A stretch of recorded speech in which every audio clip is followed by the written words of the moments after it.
No, ni Datuk minta maaf ya. You buat press conference malam tu pun pukul 12 lebih tau. Sampai saya punya duty manager kena berhenti kerja.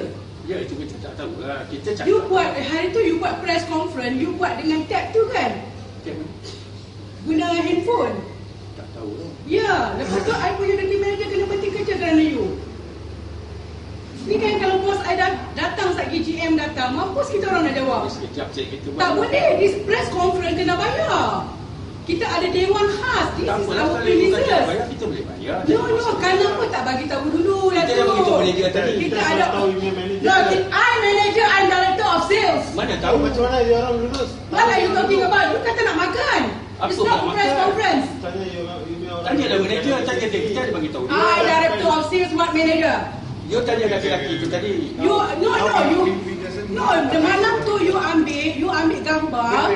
Kan? I told over here. I just want to explain to you. What explanation?